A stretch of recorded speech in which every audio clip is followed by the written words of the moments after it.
Hello, everyone. Happy Friday before Christmas. I cannot believe how fast this year has gone. Um, yeah. So this is the Friday show. I want to tell you right up front that I will not be doing my Monday broadcast, my Monday live broadcast. I it is the holiday, so I will be with my family and I will be back again the following Friday, I believe.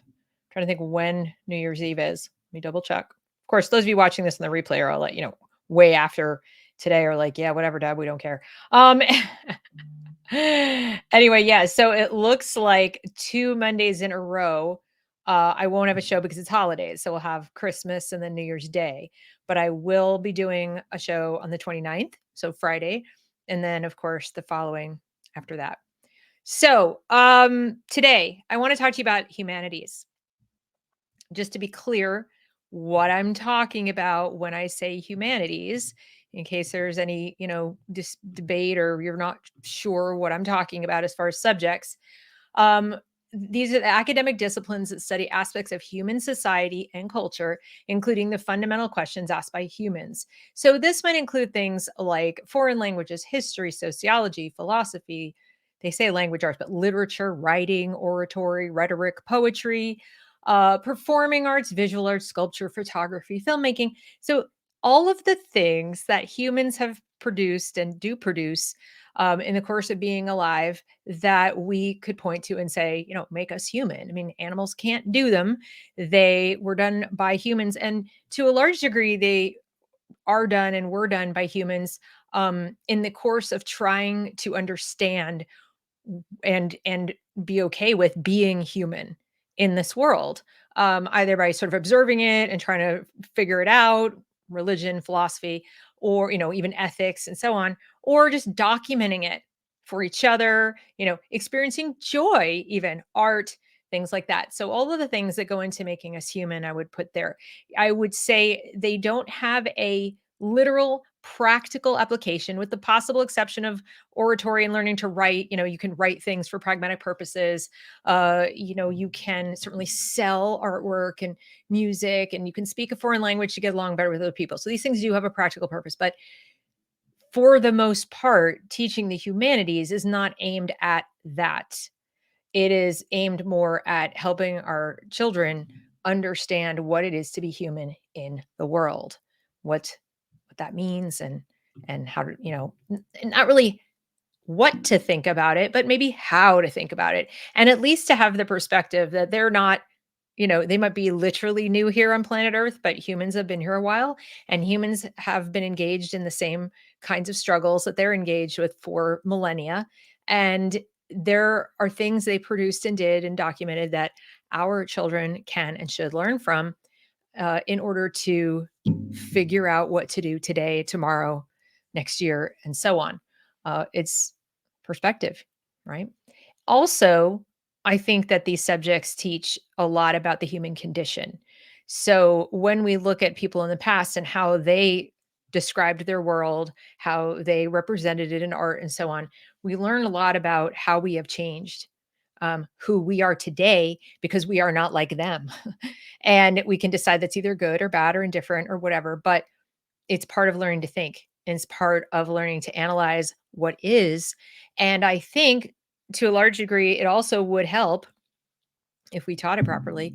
It would help inoculate our children against um, lies about what humans are, what humans ought to be, how human life ought to work that might be, told to them by their teachers or politicians or people in power. If you don't have the perspective of what was, it's very easy to fool you into believing it was something different than it was, and then looking at your present situation very differently.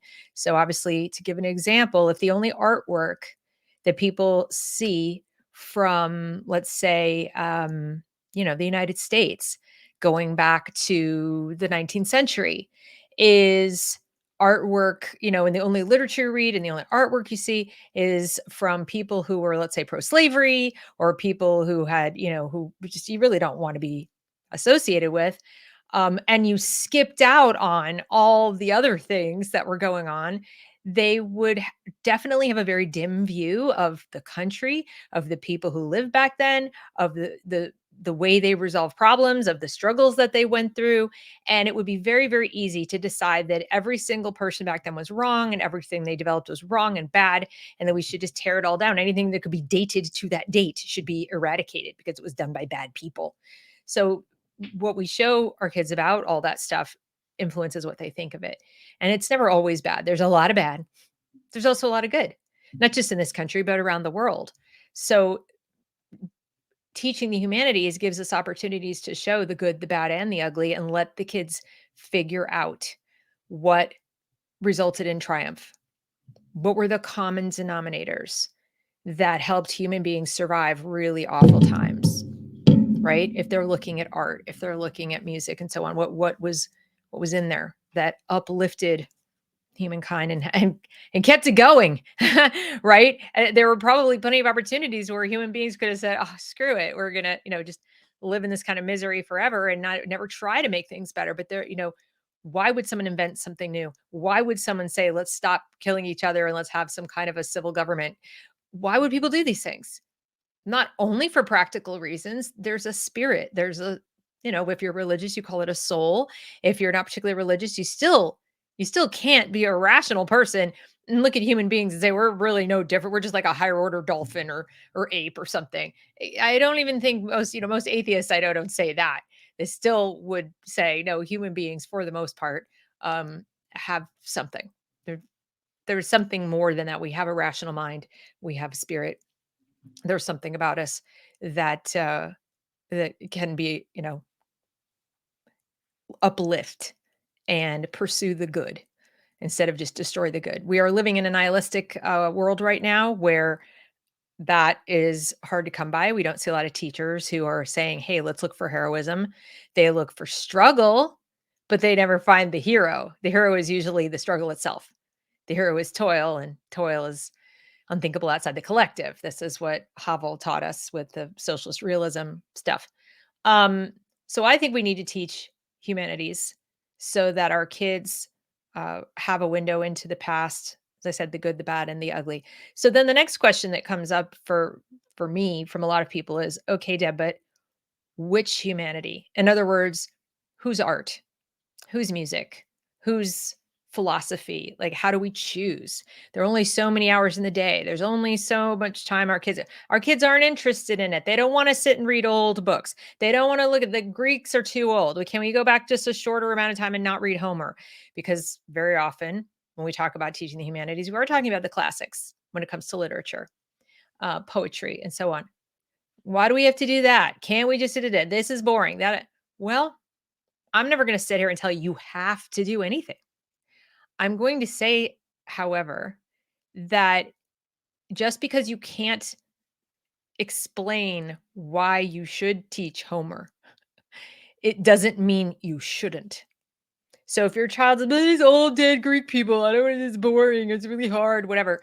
And you find yourself having a hard time making a positive argument for it. No, you must read Homer because reasons. That's not an automatic, your kid is right. I would suggest, even though there isn't a reason, that you think about what your reason is. Obviously, if you're picking that they should read Homer, if you think they should, then you think they should. So sit with it a little bit and think about why that is. And don't immediately discount whatever reason you have because you didn't read it somewhere or it's not, listed in some standard or because it's hard. You have to think for a while. Why? I had to do that when my eldest daughter started homeschooling again after her freshman year of high school. And I absolutely wanted her to read classics. I wanted her to read some of this literature. And I didn't have a reason. She's like, why do I have to read Homer? And I don't want to go with because I said so. That's not really a reason if I'm trying to teach a kid to use their brain. So I sat with it and I thought about it. I said, let me get back to you on that. I said, I know I want you to. I can't easily articulate the reason. Let me get back to you. So I thought about it actually for a while, like a couple of days. I even did some research because I wanted to hone my arguments. And what I came up with was that this book, the Iliad, um, sorry, the Odyssey and the Iliad, but really the Odyssey. I was more interested in the Odyssey because it's a little more positive. The Iliad's a little bit negative, but I still wanted to read both. And I said these books have stood the test of time in the sense that generation after generation has read them. And that to me means something, that there is a value derived in that, and just by virtue of the fact that they lasted.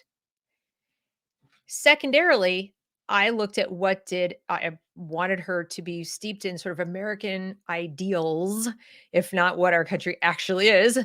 And because I believe in those, I believe in the Constitution and the Bill of Rights as a great start. Anyway, I believe in the principles and the values of the Enlightenment. I don't think we finished the Enlightenment, so I would like us to keep going instead of going backwards. But because I believe in these things, I wanted to know, what did the people who came up with these ideas read?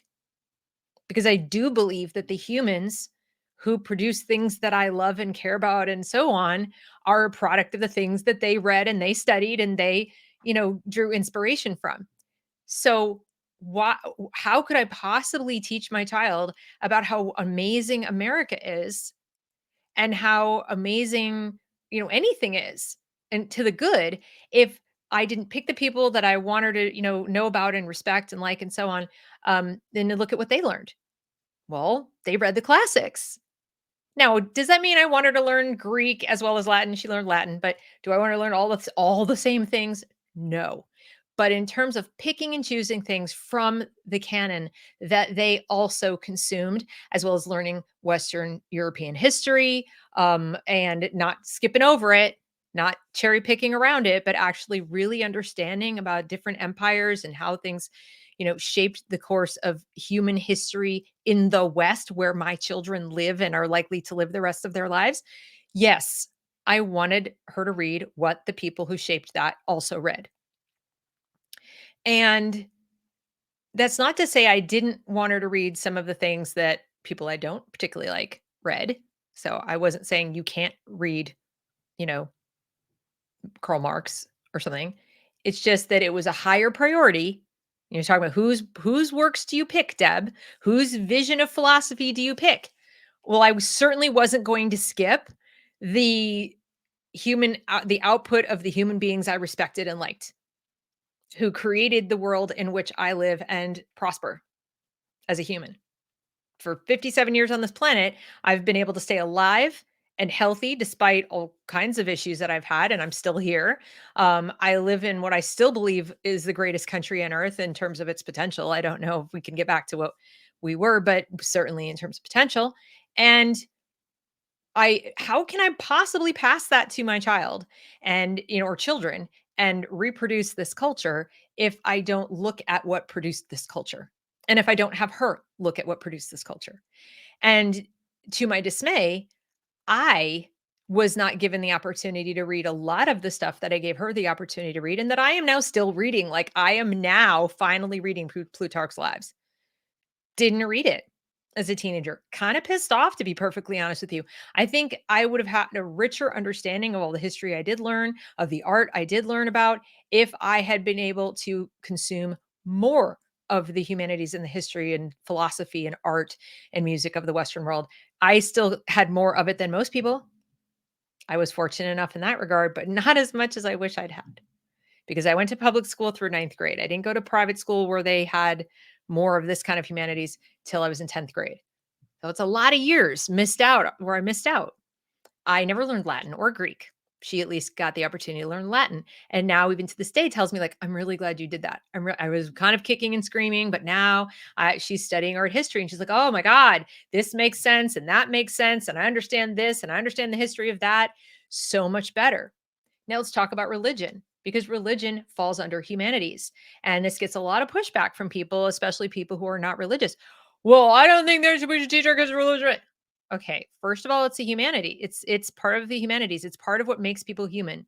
And whether you are religious or not, you live in a world that is. You live in a world that has been shaped and still is being shaped by people who have faith in something greater than themselves, who have beliefs in things that they can't see or prove to you, and that drives them to do all kinds of things. Some good, some bad, some neutral.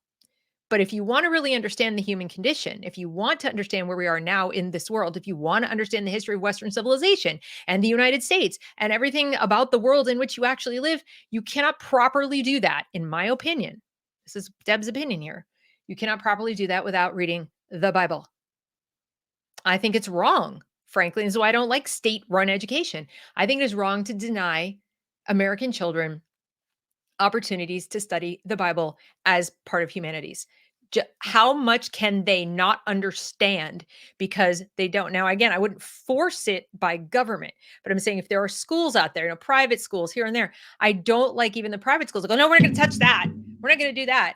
I am so grateful that my secular private school had a religion requirement as part of the humanities course of study. You didn't graduate unless you took 2 semesters of religion. Now you could study I mean, they had Old and New Testament, plus they had other courses. And it was strongly recommended that we take both the Old and New Testament semesters as our requirement. They really couldn't, by virtue of all kinds of little regulations in Massachusetts at the time, they couldn't force you to do it, but you had to take religion. So they offered these other classes. I took both. It made sense to me because thankfully, my dad had the presence of mind when I was a freshman in high school that summer to send me overseas on a learning program through Slippery Rock State University for art history. And I did the little survey thing of like traveling to different countries. Yes, I was very spoiled, but I did appreciate it. I wasn't one of these, like spoiled brats that didn't, I really appreciate it. And we studied art and I come back, I go to school. You must take religion. It was a no brainer for me. I'm looking at all these paintings, all these sculptures, all this stuff, listening to music, seeing buildings. And they would say, and this in the Bible, and this, da, da, da, da, and then here's Jesus, and here's that, and this was the tale of the blah, blah, blah. And I'm like, I don't know what any of this is. And I mean, I grew up Jewish, so I knew like the Jewish stuff, but I didn't know any of that New Testament stuff. I didn't know any of it. And like all of Europe, it's like Christianity everywhere, right? And I wasn't saying like I want to believe in it or anything, but I wanted to know what the frick I was looking at and why. I wanted to understand the Middle Ages. I wanted to understand like how did this occur that, like first of all, on the downside, that there was the plague and people don't understand that, they're getting sick and everything. And then we're like, how'd that occur? How come only the people in the church could read? And how come, like, I didn't understand it. After learning, Old and New Testament, I understood it better. I also couldn't understand um, a bunch of things about like the Crusades and other parts of history. I didn't understand it. And yes, Crystal, this is exactly what I'm saying. You're saying so many secular homeschoolers are actually allergic to religion. I'm going to put this up here so people watching on the replay can see. So many secular homeschoolers are actually allergic to religion instead of just being neutral about the subject. That is so true. Religion is part of the human experience. It always has been. It always will be. It's not going away. And in fact, I think the attempts to eradicate it from our public discourse, not eradicate worship from public discourse, but eradicate the discussion of people's beliefs and what grounds them and their values to make this taboo has facilitated the rise of the state as God. People talk about the God-shaped hole, et cetera. As Christian homeschoolers, we spent a whole month last year learning about the history of Islam and the Middle Ages. I don't know how you properly teach history without it. As I said, I had all kinds of history in public school, but I had to be a 13-year-old kid standing there in Europe realizing I was oblivious. I had Jews don't grow up reading the New Testament. We have our Old Testament Bible stories, and thankfully, a fair amount of church, and usually on one side of the church, you have some Old Testament stuff, and on the other side, you have New Testament. There are other, like in the stained glass or whatever, or in some of the paintings, but it's pretty much, lots of Madonnas, lots of Christianity, most places you go, right? Or it's negative depictions of Old Testament stories and Jews. So you'll know the story, but you'll be like, that's not really casting us in the best light, right? Or it's something like you're standing there in the Roman Forum and you're looking up at the arch and you're seeing the Roman soldiers triumphantly carrying off well, it's basically a menorah. Well, a menorah is just a candelabra. A Hanukkah is the specific kind that we use on Hanukkah, but they're carrying off a menorah and triumphantly. And I, the little Jewish kid, am literally going, "What's happening? What is this? Why is this important? Nobody taught me." But when I read the Bible in religion class and we went through it as a course in kind of like history of how humans explain the things that happen to them and so on and so forth, and why people believe what they believe, why Jews believe what they believe, why Christians believe what they believe, where they, you know, kind of come together, where they differ, and so on. And I was so fascinated by it, and I found it so applicable to everything else I was learning that I can't imagine a child today not learning it. So when people say, "No, we need STEM and we need this and we need that and we need this like entrepreneurial education and focus on all the practical skills, we need life skills." Yes, yes, you need that stuff. But please, please don't fail to teach your children what it is to be human and how people have tried to figure that out. Why am I here? For what purpose? What happens when we die? What are we supposed to do when we're alive? What is morality? Where does it come from? What are ethics? Where do they come from? We're diving into AI. What about some ethics with that? Should we possibly examine some of the larger questions of human existence while we're busy replacing ourselves with machines? I think so. Yes, I do. And I don't think that we can do that if we downplay the humanities or get rid of them altogether. And one of my complaints about all schools right now, not just public, but even some of the micro schools I'm seeing, some of the charter schools I'm seeing, is they're getting rid of the humanities. They're turning every subject, every academic discipline that would otherwise have been under there into some kind of pragmatic, hands-on, experiential, in the here and now, kind of thing, and divorcing it from the history of it. So the students have to go looking for like art history or a philosophy class that is about philosophy as opposed to like, and today we're going to discuss the worldview we have now.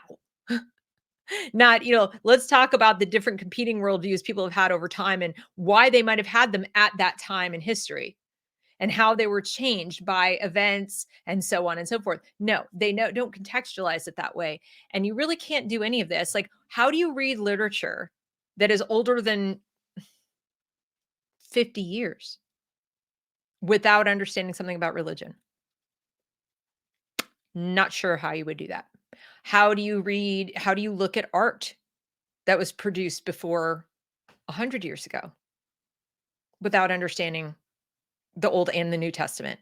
Or if you're looking at Eastern art, of course, Buddhism, Hinduism, Islam, etc. Okay? So fair enough. Depends what you're looking at, but you shouldn't walk the planet Earth, in my opinion, not having a passing understanding of these. I remember actually, and it was really good that he did this because I had it to go back to after I had this class in high school. So my dad once got me this series of books.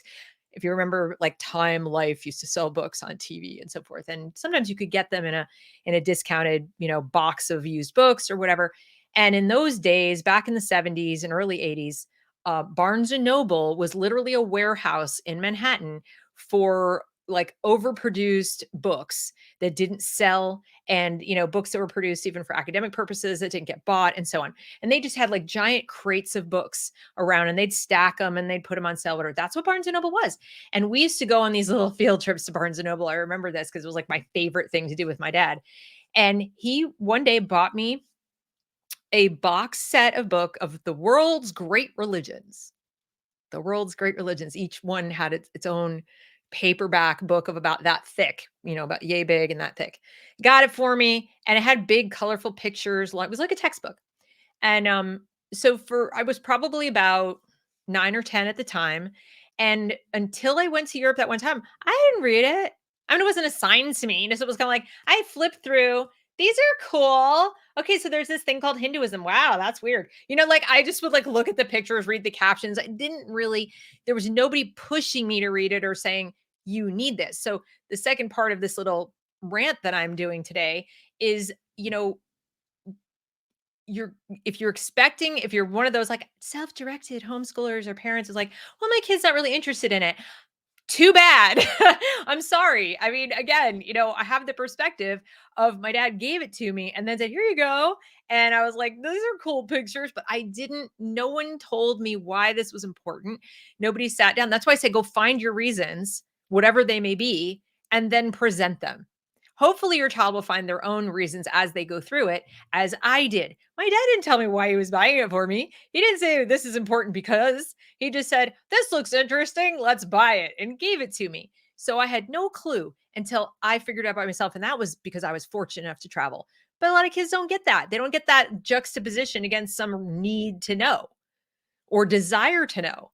And probably half the kids I went on the trip with didn't come back with that desire because every kid's going to be different. So do you want to leave that up to chance, or do you want to make sure that you lead your child, that you are engaging in a kind of a discipline? That's why they call it academic disciplines. It's what discipleship is, right? The learning teacher, this is what you're supposed to be doing.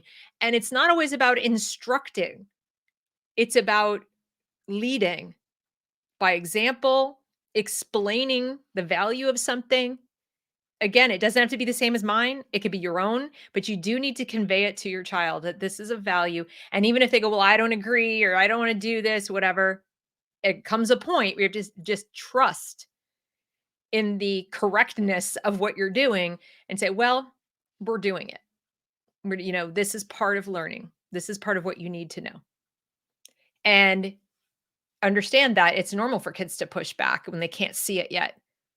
One fad that drives me crazy is this, "Well, the kids don't wanna do it. They're not curious about it." How can you be curious about something you know nothing about? You can't be. But, I mean, certainly, the brighter the colors and the more engaging the material, the more likely their curiosity will be piqued. But if that fails, then do take them to museum. I wonder why they painted it like that. Do you notice anything about these 3 paintings? Or, like, what kind of shape do you see with that Madonna and the child? And do you see anything similar from painting to painting? And if you had to pick a shape, what shape would you say is that? And hopefully your kid comes up with triangle, and you can talk about the geometry of the art. You can talk about the Trinity. I didn't freaking know. Why would I know that the triangle shape in the paintings had anything to do with the Holy Trinity? I didn't know what the flippin' the Holy Trinity was. But it mattered, like, a lot. And triangles were big, big back then. And so, being able to sort of contextualize or ask questions and be like, "Why do you think that is?" "Well, let's take a look." "Well, now let's read from here. Anything come to mind now?" You know, then they can be like, "Oh, wait a minute." It's like solving a cool puzzle. That's part of why you do it, because it is a cool puzzle and all these pieces do fit together. And humans, we don't live in siloed subject areas. We live in the world, and all of the things, all of our influences cause us to do things, say things, be things, believe things. And if there's one lesson that kids learn when they learn the humanities, it's that it's interdisciplinary without necessarily even intending to be, because all you're doing is studying humankind through these different disciplines. And if if you do it consistently, I believe most children will have their aha moment. I don't know when. For each kid, it's going to be a little different, but there'll be that moment where they'll go, and they'll connect some dots and they'll say, "Wait, that's why this is very good. Interesting. Tell me more." That's the whole point of it. Why else? Why teach anything? If the whole point of teaching is just to be able to go do, then you would be kind of seeing your child as nothing more than a unit of, like a widget, like a unit of labor or a unit of existence that gets to be plugged into a certain place in the world. But if you're trying to raise children to have a life, have a whole life that where they perceive and feel and do and thrive and live, fully, as fully as they possibly can, where their curiosity never goes away, where their willingness to learn something new never goes away, where their ability to adapt to their circumstances is constant and only impeded by any kind of physical impairment. even lack of money won't stop them, then I don't see how you get away with not teaching the humanities as deeply as you possibly can. And as I said, which philosophies, which religion, which what again, that's gonna be up to you. My recommendation is think about the culture in which you live. Start there. Uh, as I said, Jewish kid growing up not in Israel, but even the kids in Israel learn, Western culture. But I live here. I should know. I should know what my Christian neighbors believe. For that matter, at this point, I should know what my Muslim neighbors believe, since there are so many of them. It probably wouldn't be a bad idea for me to have a passing understanding of Spanish at this point, because that is the reality in which I live is a lot of people speak Spanish, at least also, if not instead of English. I certainly should know my own native tongue real well. And I should be able to read in it, write in it. I should understand what it means in a variety of different presentations, including oratory. As far as art goes, I just don't see how you have a full life without understanding the creative impulse and what causes people to create and so on. I remember again on that trip standing in the middle of Notre Dame, so you're standing there and you're looking up at everything, as well as St. Peter's, by the way. So I went to both, and hearing about how long it took to build these structures. Same as the cathedral in Florence and the Brunelleschi dome. That you could do a whole semester on just the dome. The geometry of it, the political stuff that went around it, the deep, deep faith of the people who built it, all of that. And most people look at them, oh, that's cool. Oh, if you know what went into it, you would understand it's so much more than cool. It's mind blowing. And they miss out. Think how much kids miss out on just awe, just even a sense of responsibility to humankind. That's what I felt. Now, I can't speak for other kids or other adults for that matter, but I came away from that trip and the subsequent, religious study that I did as a humanities and subsequent literature and history study that I did because it all snowballed after that. Um, Feeling this deep sense of responsibility to myself first and foremost as a human being. Like, I will have failed me if I don't do my best to be the best human that I can be. Flaws and all, mistakes and all. I'm gonna fail at a lot of things. But if I don't at least try to take advantage of all of the things I have that they didn't have. They didn't have 3 squares a day. Many of them, they didn't have heat, they didn't have penicillin. They didn't have because I look at what they produced in spite of, and then I look at my own life and go, "What the frick are you doing?" That's not to say every single human that lived back then was producing cathedrals or great stained glass or wonderful art. I'm not saying that. I'm just saying somewhere, somewhere. And it's looking at those people who somehow rose above masses, rose above hardship, rose above fear, rose above war, rose above disease, whatever, and did these things that we now have hundreds, thousands of years later to appreciate this is what human beings are capable of. Like, appreciating that is fuel, in my opinion.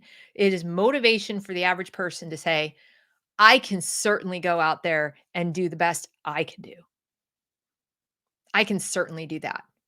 It gives you a lot more sense of hope, awe, wonder, curiosity, and a sense of responsibility to not lay around on the couch. Now, some people say, but don't you think there's a population of people who end up with a kind of, I'll never be as good as I'll never, blah, blah, blah, I can't possibly do whatever. Well, that is a danger, I suppose.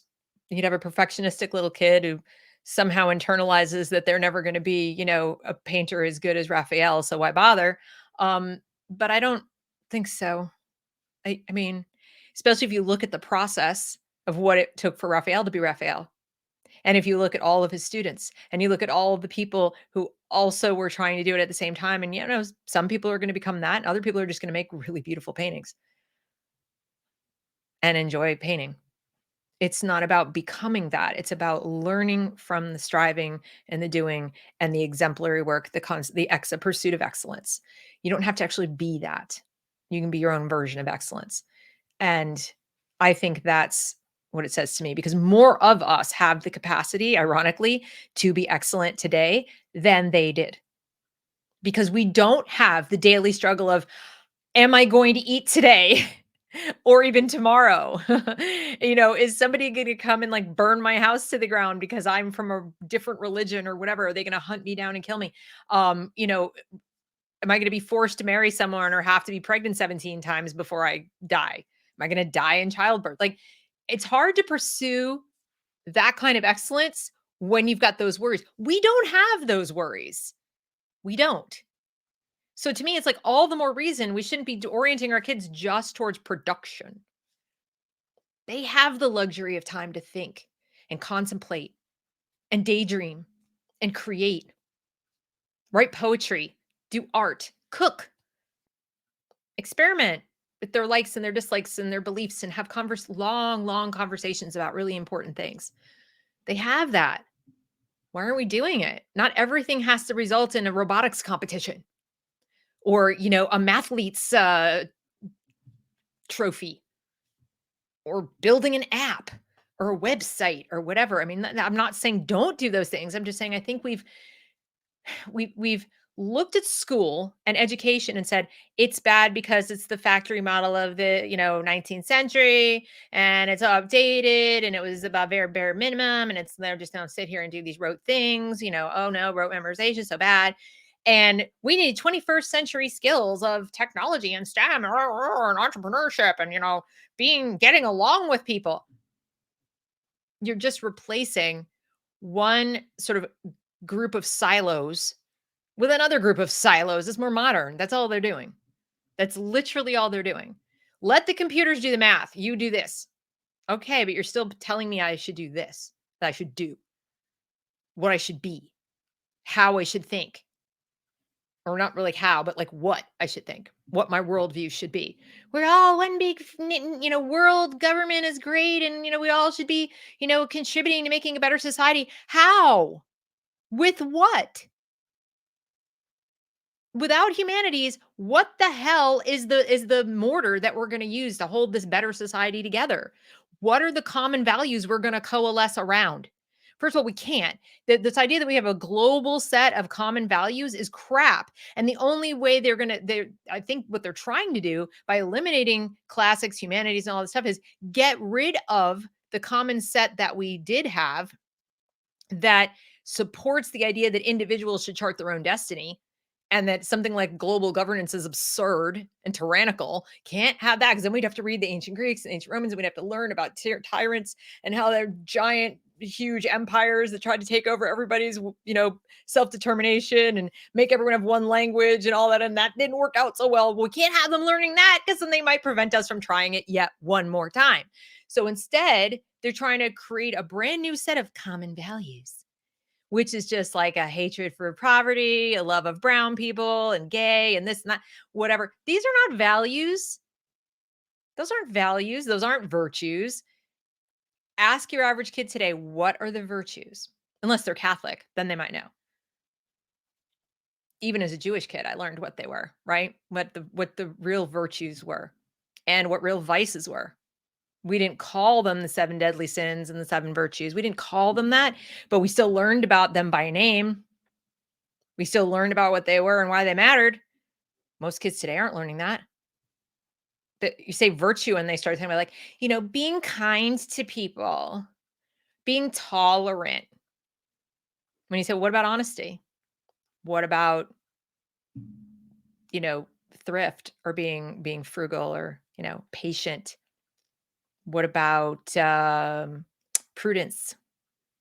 Things of that nature. They're like, what? They don't know what you're talking about. So I think humanities gives us that sense of shared humanity, first of all, with the people who came before us, a sense of responsibility, sense of connection to the past and duty to the future. Not the duty of like you owe a pound of flesh, but that you owe it to yourself and you owe it to the condition of being human to maximize your potential as best you can. And the world doesn't owe you. That's what I got out of humanities. The world doesn't owe me. The third class I took in our religion department, not required, but simply by virtue of reading the Bible all the way through and, as literature, whatever, and history, I took a course called Psychology of Suffering, which relied on our deep reading of the book of Job. And we read that, and then we also had guest speakers come in who had gone through some horrible thing in their lives. We had everything from someone losing a limb in World War II to somebody who drove drunk and accidentally killed their best friend in the car. We had, someone with Parkinson's disease. We had people different varieties of horrible things happen to them. Holocaust survivor too. And they came and talked to us about how they not just, oh, woe is me, I suffered, but I suffered and here's how I coped. Here's what I did. We had a drug addict, recovering drug addict. And this course had such a huge impact on me. It's probably why I never did drugs. I'll be honest with you. I think the reason I never did drugs was that a drug addict came into this class when I was about 15 years old and did a whole, thing about, this is what happened to me. This is how I severed. This is how I got through it, whatever. And the other thing that was great about it is faith wasn't the common denominator in how they dealt with it. So it was so interesting. We read Job and we learned, of course, how his deep faith gets him through like all these things and how, bad things happen to good people. There's no magical answer as to why all these things happen to Job, because they do, because it is. This is the nature of the human condition. And you are not promised anything and you're not entitled to anything. But far from that being a hopeless situation, it once you accept that that just is, and that you have a lot more agency and power than you think you do to react to it, which is what we got from those people, in a variety of different ways, then it's enormously liberating. Whereas our kids today, they're not learning humanities in that or any other way. Everything's a struggle. Everything is seen through the lens of constant battling and struggle and woe and, no hope, no triumph.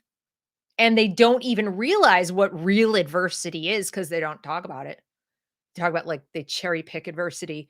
And it's almost all from the 20th century, almost all of it, except for slavery. They'll go to slavery and some stuff like that. And, women's suffrage, they come all the way forward from there. You really don't go all the way back to the Middle Ages. You don't go all the way back to times in Western Europe and talk about the kinds of suffering in any depth of detail. Certainly, they don't know that Christians were persecuted. They certainly don't know that Jews were pogromed out of every country on the planet for thousands of years. They don't know. No idea. They don't know about the Crusades. They don't know about the Muslim, the conquest of the Moors conquering Christendom. They don't know any of this. So for them, it's like, this is the worst it's ever been. And of course, that shapes everything, including their own belief in themselves and their ability to triumph over adversity now. The anxiety, the depression, I have to struggle, protest. It's infuriating. But I think it's because we have largely abandoned the humanities or marginalized them at best to where they have to serve a purpose of social justice in the here and now. They have a pragmatic purpose, a very specific application. Where if you were to ask somebody, why are we studying language arts? To tell stories, counter narratives. We need to write the counter narratives for the oppression, to get out of the oppression. That's no. It's a very different reason, isn't it? Than because we want to see the way people thought over the millennia and how they looked at the human condition. Very different answer. So that's basically what I just wanted to share. It was bothering me today. I don't know why I came across the New York Times article that I did. It was an opinion, and it was written by a professor. This was December 2nd, so recently. And she was an associate professor of philosophy at the University of Chicago. And she calls it, aspiration, the agency of becoming. And I'll read part of it because you might as well see like what inspired me to do this topic. But so this is the article. I teach humanities and I still don't know what their value is, which kind of was like, but getting down to it, it says, I once asked the best teacher I ever had why she no longer taught her favorite novel. And she said that she stopped teaching a book when she found she was no longer curious about it. The humanistic spirit is fundamentally an inquisitive one.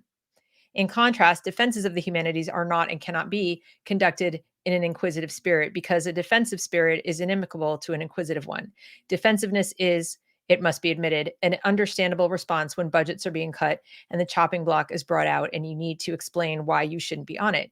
It may be that humanists need to spend some of our time joining political battles, which, like all political battles, require their participants to pretend to know things they do not actually know. So, what I took away from that is that she's saying, I don't have an answer when somebody comes and says we shouldn't teach this anymore, which is really freaking sad to me.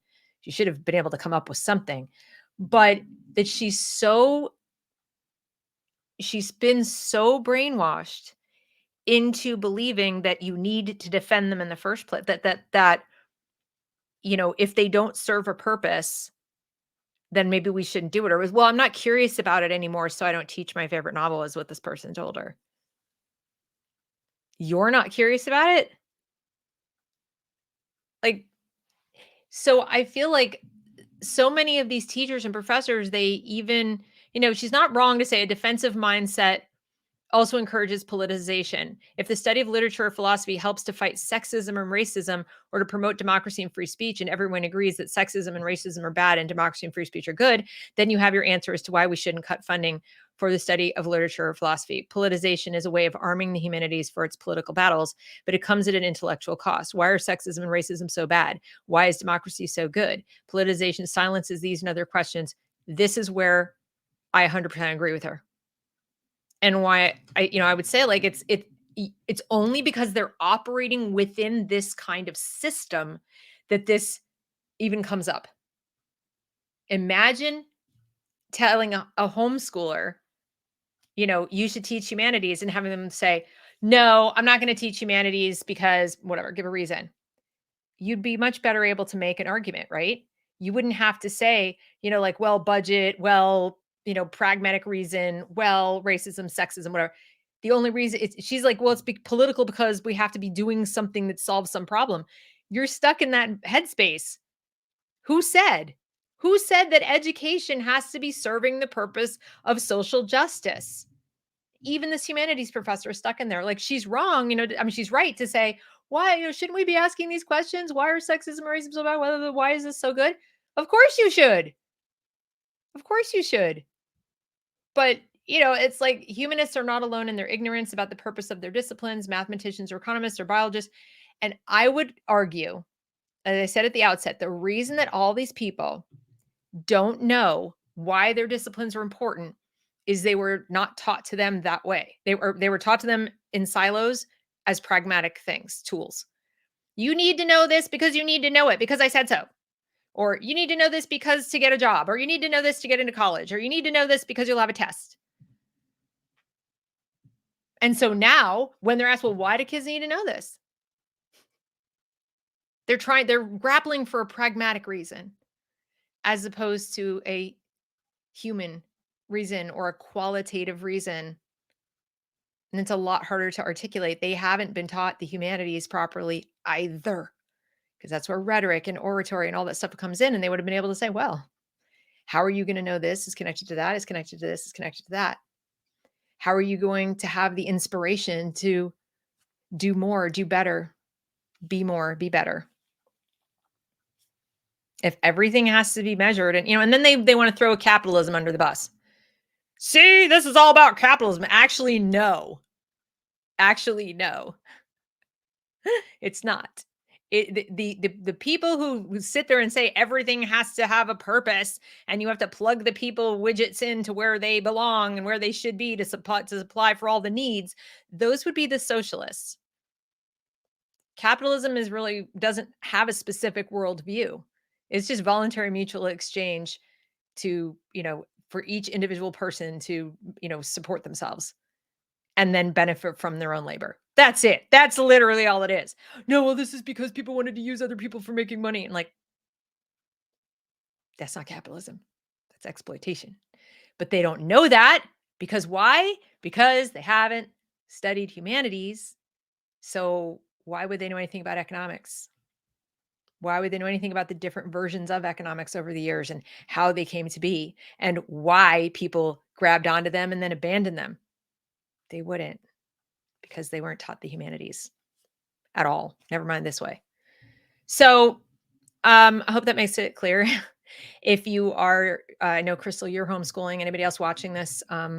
If you are homeschooling, if you are, trying to choose a school for your child, or if your child's already in a school and you're wondering what's missing, this may be what's missing.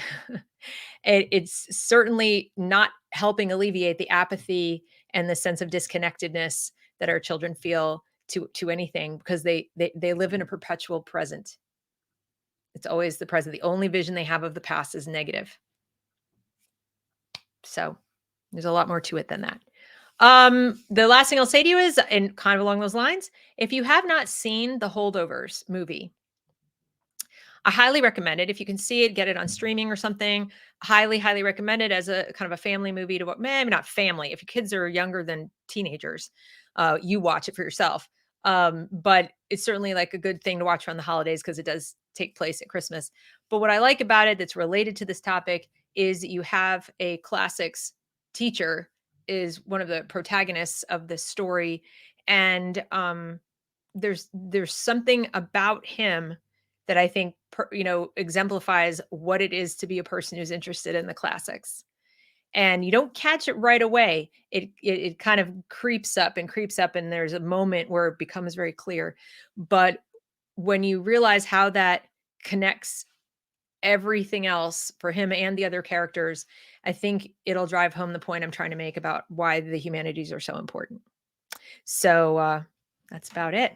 I hope you all have a wonderful holiday. I will see you again on Friday the 29th for one of these. And then after that, we'll be going back to our regular schedule of events. If you're wondering why I have not done the sort of community calls, I am trying to find a better time and day for those. It's what I was trying to do is wait until we have some more members and I can try to figure out how to do a poll to say like what would be the best time for that, and I'll schedule them. But that's about it. Have a great rest of your weekend. Bye.